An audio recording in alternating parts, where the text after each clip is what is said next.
Bonjour, bienvenue chez Redwood Paddle. Je vais vous présenter la nouvelle gamme Spoon. La nouvelle gamme en fait, puisque c'est la toute dernière année des planches rigides de chez Redwood Paddle. L'idée c'était de faire un vrai longboard. C'est-à-dire que on avait déjà dans la gamme des planches un peu typées longboard et des planches plus typées shortboard évidemment. Donc on était sur la Phoenix Pro qui est déjà une planche assez typée longboard, mais qui a un peu de rocker, qui est une planche quand même assez ouverte en termes d'utilisation. Là l'idée c'était de faire une planche sans compromis, c'est-à-dire un vrai longboard à utiliser avec une pagaie. Donc voilà, on a fait cette planche en 28,5 de large pour 3 tailles différentes, en 9,2, en 10 et en 11 pieds. Là sous les mains j'ai la 11 pieds, donc la plus grande. On peut voir vraiment que c'est une planche qui est très tendue, assez longue là, évidemment pour la 11 pieds, mais une planche très très fine.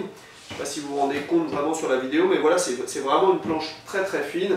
C'est une planche qui est technique, hein. Là on la voulait sans compromis, puisqu'en fait cette gamme aujourd'hui s'articule avec la Phoenix, qui est une planche all-round pour tout le monde, avec la Phoenix Pro qui est déjà une planche plus tendue, plus technique, mais avec un programme plus ouvert, et la Spoon qui est vraiment un longboard sans concession. Donc une planche très tendue, très rapide, qui va partir sur des vagues très très molles. Une planche technique parce qu'elle est quand même très fine, un arrière très très fin, très pincé pour avoir un changement rail to rail très radical.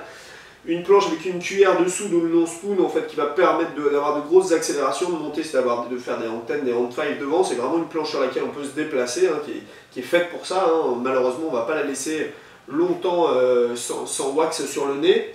Voilà, donc c'est une planche qui est montée en 5 boîtiers.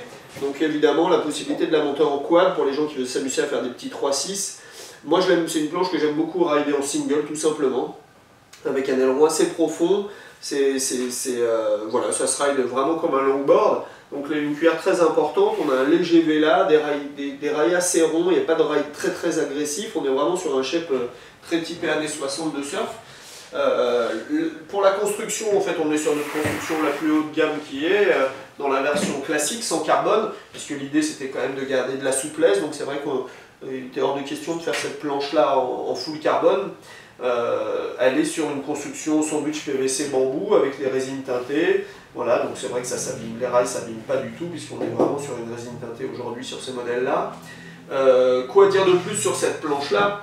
Alors l'idée, on a une planche qui fait une seule largeur, donc 28,5, mais qui existe en 9,2, en 10 et en 11 pieds. Donc c'est vrai qu'en général, on va choisir la planche, pas en fonction de son gabarit, c'est-à-dire que la 28,5, c'est vraiment pour des gens qui vont être légers jusqu'à 80-85 kg.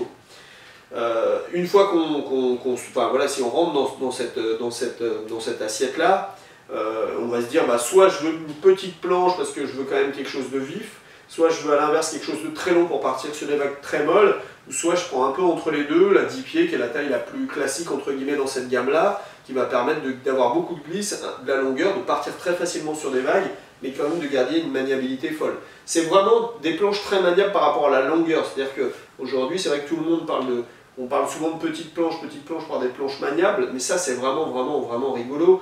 C'est-à-dire que c'est tellement fin, les rails sont tellement fins, l'arrière est tellement pincé qu'on a vraiment une planche qui travaille vraiment en glisse avec un changement rail to rail vraiment vif.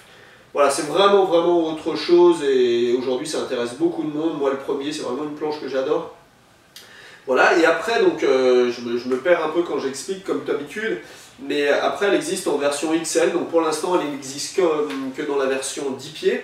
À terme elle existera aussi sûrement en 9,2 et en 11 pieds. Pourquoi la 10 pieds? Parce que c'est la planche la plus vendue de toute façon, même dans cette taille là, enfin même en 28,5. Donc c'est la version XL, la Spoon XL. Donc là on peut évidemment soit l'utiliser pour débuter entre guillemets, enfin débuter avec une planche rigide, en sachant qu'on aime cet esprit un peu longboard, un peu old school en termes de glisse, et qu'on a peur de ne pas tenir sur une 28,5. C'est une planche très tendue, donc de toute façon en balade il y a vraiment une bonne glisse, c'est une planche étroite, donc de toute façon pareil en balade il y a une très bonne glisse, et après les volumes sont assez bas, donc il faut quand même ramer, mais c'est vraiment une très bonne glisse.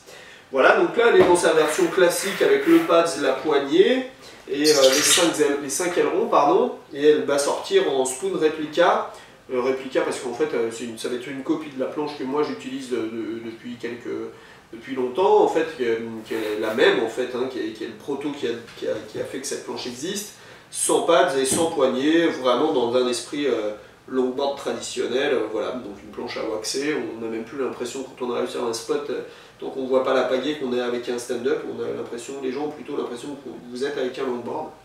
Voilà, donc pas mal de tests dans les magazines, c'est une planche qu'on a prêtée à des gens qui ont des magazines français et les retours sont vraiment excellents. Voilà, je pense que c'est concrètement une des meilleures planches qui est sur le marché aujourd'hui en termes de shape typé longboard.